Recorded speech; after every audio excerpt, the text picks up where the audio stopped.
I think of Betty Crocker. You know, if Betty Crocker was alive in 2025, that's Andrea, in my opinion. She's got chickens. She churns her own butter, probably. She does. Okay? She might make butter for Thanksgiving if we're lucky.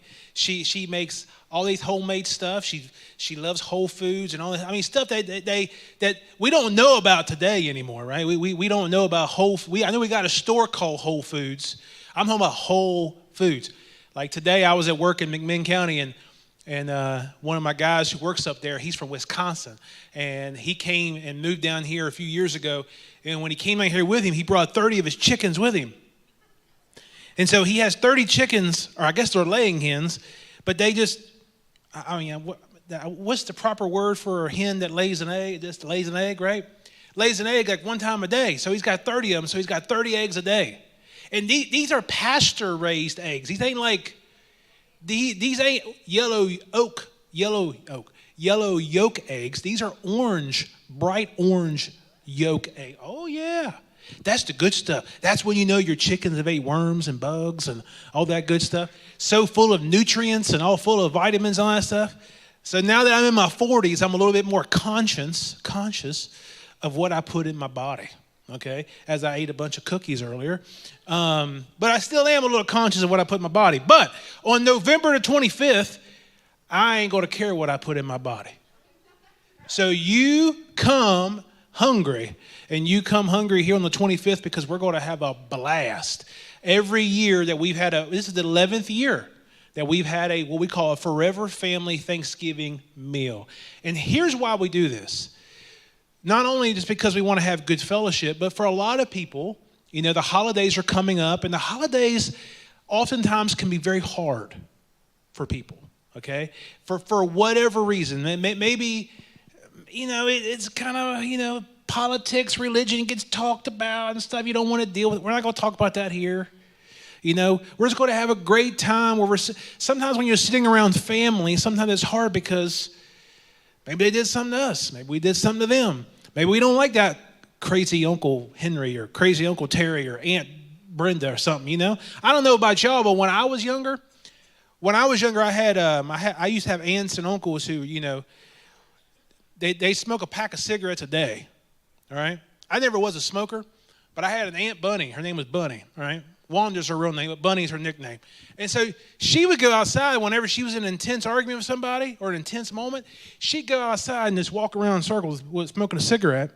And you knew when Bunny was doing that, you knew to give her a minute because she was about to tear that place down.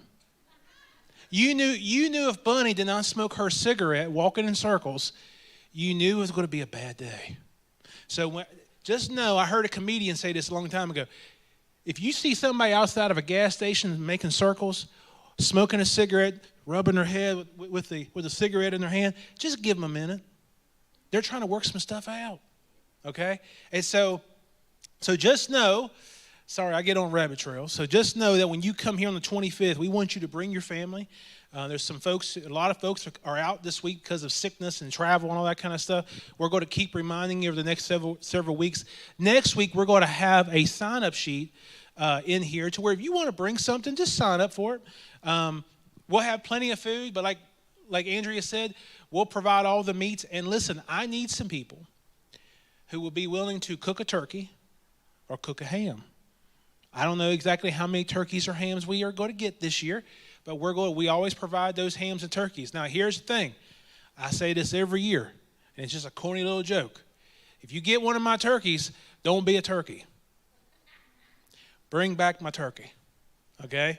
Don't keep it home and eat it a couple days before Thanksgiving meal. I need that ham and I need the turkey back on the 25th, okay? So if you're good at making turkey, I like smoked turkey or fried turkey myself. If you're good at that, we would love for you to be able to participate, and that's part of service. It's part of, you know, I love to be able to take something to a family outing and know that I've made something homemade. We want you guys to be a part of this. So if you can make a turkey or ham, get with me or Russell, and we will, by the Thursday before, 2 weeks from today, we will get those in your hands so you can bring back on the 25th. All right. The holidays are among us, and I don't know how I feel about it. I'm not a Christmas kind of person. I know that sounds bad. I'm just not. Let's wait till Thanksgiving gets through first before we start putting up Christmas trees. Miranda, I'm just saying, okay? I hate, yeah, well, I'm not, okay. I need to go on. I'm going to a marriage retreat this weekend with my wife, so I need to be careful what I say about putting up decorations for Christmas. For 15 years, I've never been a Christmas decorator. And she will tell you, I am like, to get me to go shopping, I'm a little bit better on shopping now. But you get me to go shopping or put up Christmas decorations, you might as well just take a cow with you. Because you're going to get a better response out of that cow than what you ever going to get out of me, okay? So, tonight we're going to be talking about step 3, okay? Step 3 talks about the topic of surrender. So tonight we're going to talk about surrender. Before anybody walks out of here, just know, don't be scared. Surrender is not something that we like to talk about these days. But surrender, the topic of surrender is all over in recovery. Whether you go to a faith-based recovery, like Recovery Alive or Celebrate Recovery, or even if you go to like a normal AA meeting, you will experience that word, surrender. And there's a terminology that's often said that says, let go and what? Let go and let God. When I used to work at a place called Cumberland Heights in Nashville, when you drove onto that property, you came across this big arch. When you walked in, it said Cumberland Heights, and you get on this big, beautiful road. This time of the year up there, man, it's gorgeous. But when you leave treatment, after you've been there for 30 days or longer, they'll have a sign on the back end of that arch. It says, "Let go and let God." Well, why is that terminology? Why is that important? Anybody, I know we got a smaller group now. I'll open it up. Well, why is that term "let go and let God" so important? Anybody? Anybody have an idea? What's that? Real short, specific, and to the point. But what does that mean to let go and let God? That's a hard. I don't know about you, but I grew up sometimes like. It was hard for me to let go of things. Anybody else in that boat? I have a hard time letting go of stuff. If I'm holding a grudge towards somebody, I don't want to let that go. I hold on to it. And why do you hold on to it? Think about it like that. I'm talking to myself. Well, why do you hold on to something that you have no control over? You ever thought about that? If you have a grudge against somebody, by you holding on to that grudge, you're not changing the situation. But sometimes what happens is we think that if we hold on to this grudge, that somehow we have control over this person. You don't have control of anything. And sometimes to be able to, when you hear people say, well, you just need to surrender this to God. Let go and let God. We buck up. Because that means that we got to let go of this. Or this means that this person is off the hook. That's not what this means. It doesn't mean that we're letting somebody off the hook. It's basically setting you free to let go of that resentment, to let go of those burdens, right? You were saying something. What'd you say? I'm going to put you on the spot. You raise your hand now, don't now. You raise your hand, you better answer. Yeah. Yeah. Because we can't do it on our own, very simply. You know, so many times in my life, I've tried to do things by myself, try to do things on my own, and I messed it up big time. All right? Anybody ever just kind of fall right on your face when you try to do something? And you thought you had control of it, but then you realize, I don't have control of this at all, you know? And so we're going to talk about step 3, but in step 1, which goes along with right what we talked about how weakness is a reality, okay? Weakness is reality. We accept that we have weakness. That illusion, that there's an illusion of control. We talk about denial, okay? Denial is involved in that. There is an illusion, and sometimes what we got to have to happen is life sometimes seems to be a cruel teacher where we shatter that illusion, all right?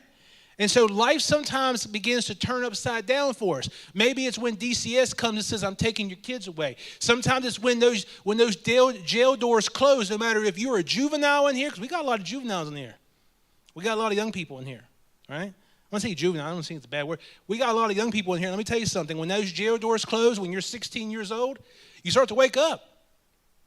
You start to think a little differently. When the cops are at your door, or when you're sitting before Judge Morgan, or you're sitting there one day and sitting before, Judge Collins or whoever it is, sometimes you start to kind of think, what am I doing here? I work in probation and parole, for those of you guys who don't know. And I see people who are on parole, who just got out of state prison. They may be in their 60s. And I love working with my parolees because sometimes they're on their best behavior. Because parolees don't want to go back to prison. Let me tell you something. There's a big difference between the Bradley County Jail and Central Correctional Facility in Nashville. There's a big difference. Right?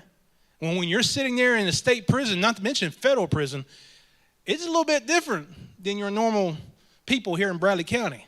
Right? And so when you sit there and those jail doors close and you've been on parole and you've been in prison for 10 years and you get out and you come see somebody like me who's a behavioral health specialist, man, you try to do everything you can to get things worked out because at the end of the day, you don't want to go back to prison. And here's the message that I tell people all the time when it comes to the first 3 steps of recovery. It's this. You must find something in your life to get connected with. You must find something in your life to get anchored. We used to sing a song in church growing up, The Anchor Holds, talking about Jesus. The anchor holds in our life. You can put down the anchor of Christ and he will hold you there. Because life sometimes is like, we're all like that ship in an ocean. We're all just going back and forth from one side of the ocean to the other. And if you don't find yourself being anchored in something, you'll be swept from one side of that ocean to the next when the storms of life come. And trust me, they will come. I am 41. I'm still young. And since I have been sober, I've experienced more heartache, more frustration since I have been sober. But I have found that when I'm anchored, when I have Jesus Christ as one of my anchors, as I have safe and supportive people like I have here at Recovery Alive, like I have here at South Cleveland on Sunday throughout the week, those are 2 of my biggest anchors in life. And when I have those anchors in my life, it doesn't mean that I will not be battered. It doesn't mean that the storms won't come. It just means that when they come, I can stand. And I don't have to worry about one day waking up when those jail doors close. I don't have to wake up one day and DCS says, I'm coming to take your kids. I don't have to wake up one day and says that because of my struggle that all of a sudden I can't come back to work anymore because I'm fired. We must find those things that we're anchored in. And here's steps 1, 2, and 3 real simply. Step 1 says I'm weak. Weakness is a reality. Number 2, humility. Humility is a choice. God wants you to choose to be humble. It's never God's intention to humble you. You know, when you're standing in court, it's hard to be. It's pretty easy to be humble, right? Right? I've stood before court before. It's a humbling experience. If you've ever gone to rehab for especially 30 days or 6 months or 9 months, whatever your rehab was, it's a humbling experience. These guys they're not all here tonight, but Pastor Lipsy, when you come into the 180 Center, I've sat with him and Joel will tell you, Pastor Lipsy will say, when you come into the 180 Center, it's a humbling experience. Why is it a humbling experience? Because you got to forget every bit of the life that you knew to do something different now. You can't have a cell phone. You can't have a job at first. You wonder how your family's going to get taken care of. It's a humbling experience. But if you stick with it and you're able to lose control, you'll find yourself. You'll find yourself. You'll find at the very end, when you've been through this program a year, am I right, Joe?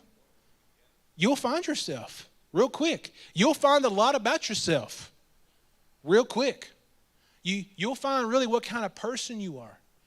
When you've been into a treatment program for a year and you're sitting there one day and you got a year sober, you're like, whoa. But at the beginning, it's a humbling experience. So humility is a choice. And in that understanding that humility is a choice, this leads us to step 3. Surrender is a lifestyle. Now we got a decision to make. This is our intersection now of faith. Realizing that you are weak and choosing to be humble, now comes a part of your recovery where you surrender to the one that can lead us to freedom. But this only comes through surrender. One of the biggest words you'll hear me or Russell talk about is just give it to God. Let go and let God. Those words ring so loud every time. You don't give it to me. Don't give it to yourself. I've tried to do life on my own. I've tried to do this thing called life by myself. And I know where it's got me. It's got me nowhere. And so I must be willing to surrender. You see, even Jesus is the perfect model of surrender. Listen to what John 5:30 says. By myself, Jesus says, I can do nothing. I judge only as I hear, and my judgment is just, for I see not to please myself, but to him who sent me. That's what Jesus said. Listen to what the Apostle Paul said about Christ in Philippians 2. He says, have this mind among yourselves, which is yours in Christ Jesus, who though he was in the form of God, did not count equality with God. He emptied himself by taking the form of a servant, being born in the likeness of men, and being found in human form. He, hear this word, humbled himself by becoming obedient to the point of death, even the death of a cross. Do you think it's hard for you to humble yourself? Do you think it's hard for you to surrender the sin in your life? To give those things up? All you got to do is look at the cross. All you got to do is look at Jesus on the cross. And that is a clear sign of what humbleness is, of what surrender really looks like. Let me give you a little historical context here. Everything you see in the movies, everything you see in pictures, and everything you see in, whether little figurines or whatever, when Jesus is there hanging on the cross, sometimes it looks so neat. It looks kind of, it looks different than what you can imagine in your head sometimes, because the real crucifixion of Jesus was brutal. You couldn't recognize who he was. He didn't sit there with just marks in his hands and wrists and his feet and a crown on his head. He didn't have a little trickle of blood coming down his face. His sides were ripped open. His rib cage was being exposed. You could probably say, I'm not trying to be graphic. I'm just trying to show you how Jesus Christ surrendered and paid it all for your sin. And there's nothing that you're going to be able to do to pay it back. He did it because of his love and his grace and his compassion for you. He humbled himself. He surrendered himself, even to the death of the cross. And all these pictures and even the passion of the Christ has Jesus wearing this loincloth. My friend, let me tell you something. You can talk about humility. He was exposed naked. The real crucifixion of Jesus, historical text will tell you, he was naked on the cross. So you want to talk about humility? You want to talk about, being embarrassed? It happened. But yet he was whipped. He was spit upon. For you. For me. Because his love was so great for you. I know the world that we live in is sick. I know the world that we live in is hard and dark. But can I share a little hope with you tonight? There is a light in this world that still shines bright. And it's Jesus Christ. His gospel is still true today. That there's nothing that you're going to do on your own power and your own strength to reach heaven. It's all because of what he's already done for you. Amen? And so in step 3, this is what we look at. You see, life is all about surrender. Today may not be surrendering my addictions, but today I surrender other things. I surrender my marriage. I surrender my children. I surrender my job. I have to surrender. So those of you guys got kids, you know what I'm talking about. Sometimes you got to surrender those kids every minute. They drive you crazy, you know. There's times I've come home from work and I've just sit out in the car for just a minute to breathe. And I'm like, what am I about to go into? The kids have been home. You ever had a spouse at home and the kids are at home, and maybe if you're a man, you're getting off work, or maybe you're the wife, you start walking up the side, go up to your house, you get ready to step onto the porch, and you can hear screaming and yelling. Kids running around like crazy. You know, when you walk into your house in the afternoon, when you're off work and you're tired, sometimes you just want to catch your breath. You want to put on your mesh shorts and your tank top and wear your flip-flops and take off your work clothes and just relax. Maybe get a shower, chill out, right? But when you step in, Daddy! Kids, and I love that. I really do. And you walk in and Levi's really into dinosaurs, and there's like 20 dinosaurs scattered all over the living room. And my kids love Capri Suns, and there's empty Capri Suns all over the living room. They love, now this is something that was real big when I was younger, toaster strudels. Somebody remember, come on now. Anybody remember toaster strudels? They still around, y'all. I didn't know that. I know now. My kids eat them every morning. But guess what happens? They got those little icing packs. Guess where those icing packs go on to? They go on the toaster strudel. Guess where they go afterwards? They don't go in the trash can. Sometimes they're scattered all the way across. And then if you're not careful, then you get ants. Because that stuff ain't nothing but sugar. So the first hour, you can ask Miranda, the first hour, I felt like me and her are just sitting there just cleaning up. I know that's part of being an adult. But dang it, I just want to relax. And so you come home and you spend like an hour. You can ask Miranda, all I do is just go around picking up stuff. Pick up stuff with my toes, pick up stuff there. I put everything in the laundry basket, put things in the trash can, and finally around 7 o'clock, things have calmed down just a little bit. And me and Miranda, we got this new cat. He's called Luke. I don't really like the name, but the kids like it. He's Luke. Luke is a kitten. He's gotten a lot bigger the last several weeks. This kitten is vicious. You're just sitting there chilling out, and Miranda can take off her shoes right now, and nobody be alarmed. She's not a cutter. But Miranda has claw marks all the way up her ankles and her feet of where this cat just comes up, just tears her up. Levi has cuts down his chest. I'm afraid DCS is going to make a call. But sometimes as a parent, you just got to be able to surrender, man. You got to surrender your kids. You got to surrender your marriage. This weekend, Miranda and I are going down to Summerville, Georgia with a Recovery Alive marriage retreat. You got to surrender that marriage sometimes. You got to be willing to sit there and say, God, I don't have control of this, but you do. I can't change my spouse, but you can. All right? Let me tell you something, husband. Let me tell you something, wife. It's not your job to change your spouse. You can't change that spouse. And the more you think you can change them, the more frustrated you're going to get. They are their own person. Anytime I've ever tried to change who Miranda is, I've got a big wake-up call every time. Because I'm not going to change her. And she's not going to change me.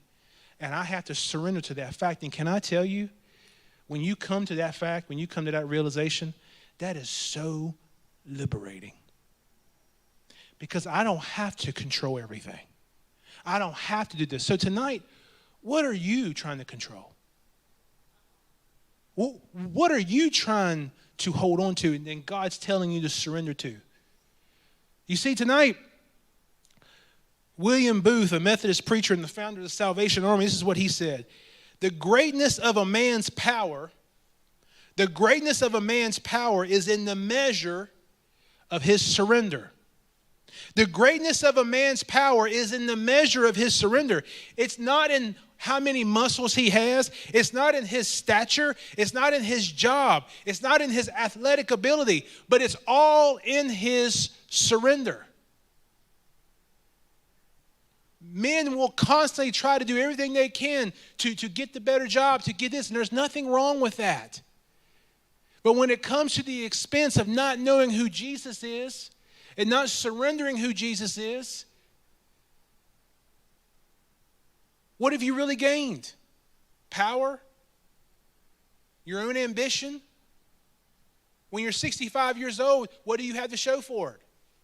When you've neglected your kids? I'm speaking to myself. My kids are 8 and 3, and sometimes I'm obsessed. Miranda will tell you.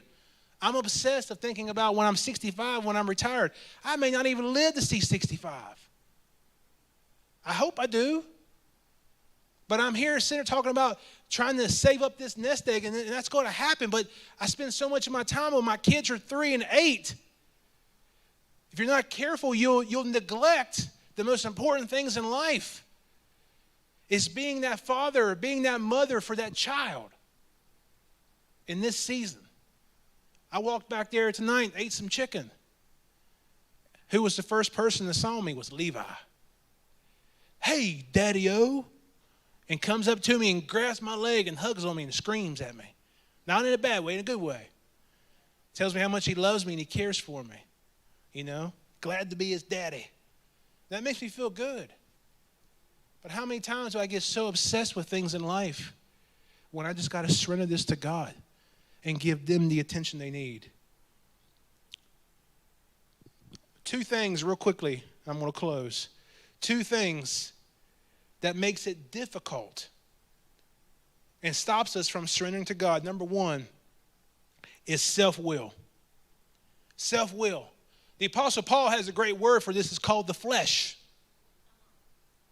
Your flesh. The things you want to do. We all have selfish desires. We all have a flesh that desires to have money. We all have that flesh that wants to do what we want to do.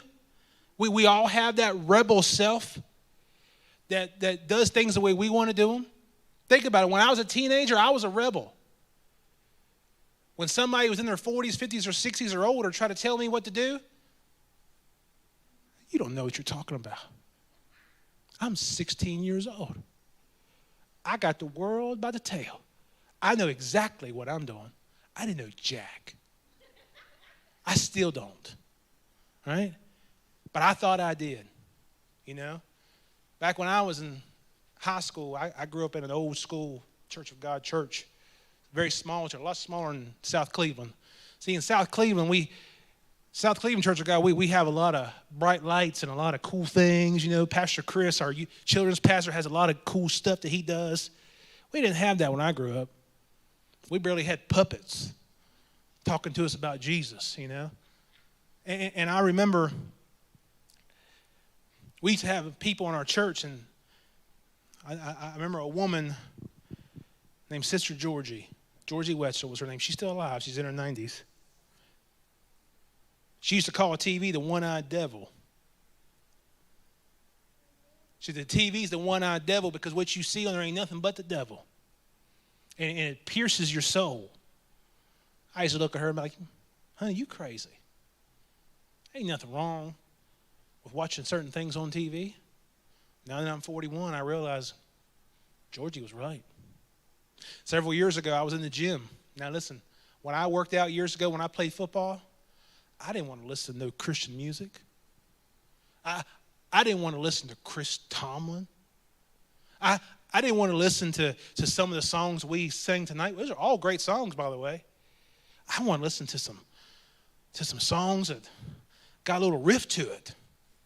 I want to listen to a little bit of Metallica. I want to listen to Korn. I want to listen to Rage Against the Machine.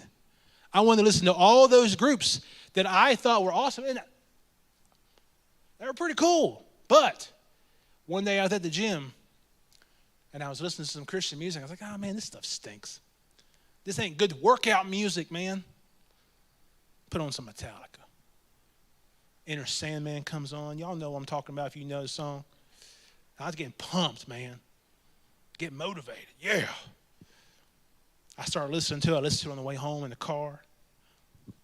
I started listening to it on Spotify when the kids weren't around. Next thing you know, I realized I'm very quick-tempered right now. Kind of getting snappy with my wife every once in a while, a few days later. Wonder why that's happening. Ever thought about that? Because your eyes and ears are windows to your soul. What you allow yourself to be exposed to, what you allow yourself to listen to, oftentimes has an effect on who we are as a person. So it's not even with music and television or movies, it's also with people. If you're around negative Nancys all the time, guess what might happen to you? You will be negative. One of my roommates in college, he was like that. Miranda knows who he is.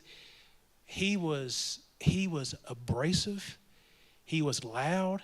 He was obnoxious. He was opinionated, but I loved him to death. But he also had a mental illness. He had severe bipolar disorder. He never got treated, never got any help, never saw any counseling, because here's why. Because he knew that he had it. His mama had it. He knew how he was, and he did not want a diagnosis to follow him for the rest of his life. In 2012, he was married, been married for a couple years. Him and his wife were getting a divorce. I'm coming out of the Bradley Mall watching a movie with Miranda. I get a phone call from a Nashville number. Didn't recognize the number, so I just, didn't bother answering it. When I got out to my car, I got home. Miranda and I lived out on Spring Place Road, and I was listening to the answer machine, and it was Josh's Aunt Norma. She said, "Brian, this is Norma. I know you're one of Josh's best friends. You need to call me." I said, "Uh-oh. Maybe he went missing. Maybe he just went nuts and just went missing somewhere." When I called her, she picked up the phone. It was real quick. She said, "Brian, Josh killed himself today. He shot himself. He's gone." There was no emotion in her voice. She wasn't crying. She wasn't screaming. It was just quick, to the point. This is what happened. Phone call lasted maybe 40 seconds. She said, "We'll send you information about the funeral." And that's all it was. Life is tough. But it's also tough when you feel like you're going through it all by yourself. You see, so many people, when they think about surrendering to Jesus, they always think about the things that they have to give up. Here's why surrendering to Jesus is so great. Surrendering to Jesus is not a sign of weakness, which it is, though. It's a sign of transformation in your life.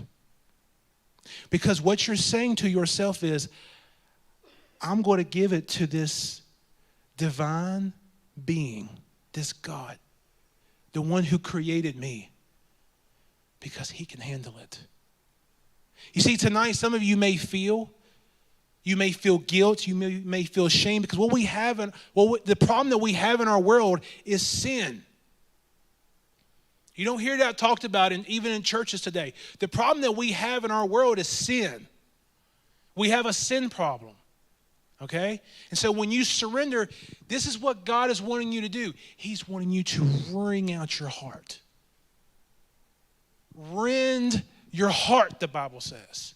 What does that mean? It basically means to open up your heart, to mourn and to grieve your sin. I'm thankful that there are times when pastors will have people stand and say a sinner's prayer and they repent and all these. I'm thankful for that, and I do believe that salvation can come. But can I tell you, that wasn't my salvation experience. My salvation experience happened when the Holy Spirit got a hold of me. And I was so sickened by my sin that I couldn't take it anymore. And I found myself walking up to an altar, and I was sitting in that altar, and I was weeping, and I was crying. And I was wringing out my heart because I knew that I needed Jesus. I was sick and tired of being sick and tired. And so tonight, if you're living with guilt, if you're living with past shame, here's what I want you to look at. It's in Joel 2:12. Joel chapter 2, he says, even now, in the middle of